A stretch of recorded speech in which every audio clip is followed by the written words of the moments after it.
आज नासिक में मुंबई और नागपुर के बीच बने 701 किलोमीटर लंबे एक्सप्रेसवे का आखिरी हिस्से का उद्घाटन मुख्यमंत्री देवेंद्र फडणवीस ने दोनों ही डेप्यूटी सीएम के साथ मिलकर किया।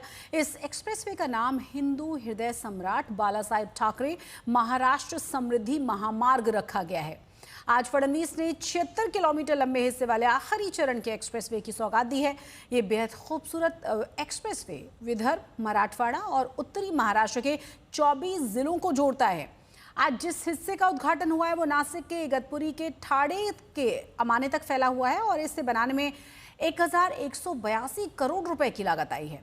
इसे महाराष्ट्र राज्य सड़क विकास निगम और भारतीय राष्ट्रीय राजमार्ग प्राधिकरण ने मिलकर बनाया है। इस एक्सप्रेसवे के जरिए मुंबई से नागपुर का सफर जो पहले 16 घंटे में सफर पूरा होता था उसे अब 8 घंटे में पूरा किया जा सकेगा।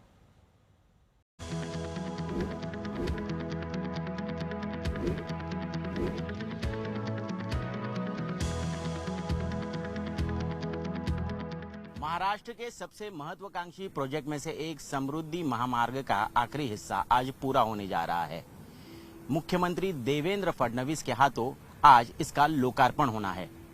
हिंदू हृदय सम्राट बाला साहेब ठाकरे महाराष्ट्र समृद्धि महामार्ग ये महायुति सरकार ने शुरू किया था। 2022 में पीएम नरेंद्र मोदी के हाथों इसकी शुरुआत हुई थी। आज इसका आखिरी हिस्सा जब पूरा होगा तब 76 किलोमीटर का जो आखिरी स्ट्रेच है वो इगतपुरी से आमने को जोड़ने वाला है, यानी नासिक और ठाणे जिले को जोड़ेगा। कुल मिलाकर 701 किलोमीटर का ये लंबा एक्सप्रेस हाईवे मुंबई और नागपुर को जोड़ता है और 17 से 18 घंटे जहां नागपुर पहुंचने लगते थे मुंबई से, वो महज अब 7 से 8 घंटों में इतनी दूरी तय कर पाएंगे। आपको बता दें कि ये जो आखिरी स्ट्रेच है इसका सबसे महत्वपूर्ण हिस्सा है महाराष्ट्र का सबसे बड़ा रोड टनल। क्या क्या खासियत है इस आखिरी स्ट्रेच की वो हम आज आपको बताने वाले हैं। तो समृद्धि महामार्ग के इस आखिरी पड़ाव में इगतपुरी से जब हम मुंबई की तरफ निकल रहे हैं, ठाणे की तरफ निकल रहे हैं, तब सबसे ज्यादा जिस टनल की चर्चा हो रही है वो ये टनल है जिसमें हमने अब एंट्री की है।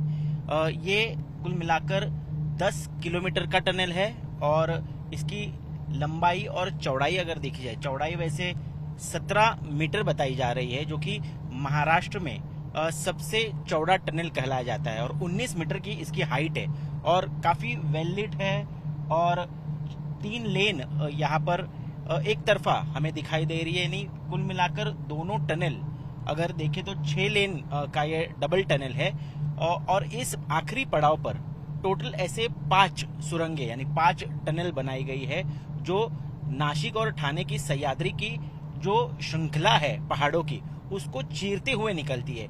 यानी आप सोच सकते हैं कि कितना समय यहाँ पर बचने वाला है।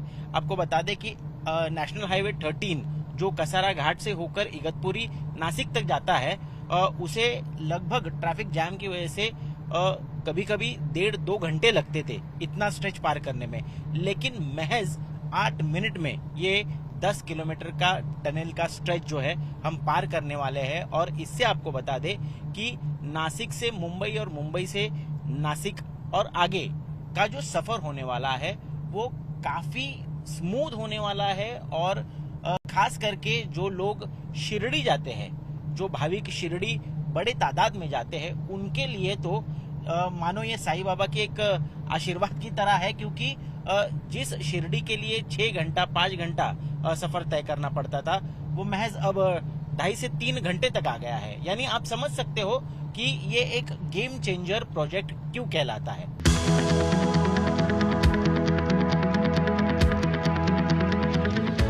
तो ये हाईवे सिर्फ यातायात ही सहज नहीं करता, बल्कि इसके आसपास जो गांव है, जो ज़िले हैं, वहाँ रहने वाले जो किसान हैं, खास तौर पे नासिक हो, सिन्नर हो, इगतपुरी हो, यहाँ के किसानों की जो उपज है वो मुंबई और महानगर यानी मेट्रोपॉलिटन रीजन में पहुँचाने के लिए बहुत सहूलियत भी दिलाता है।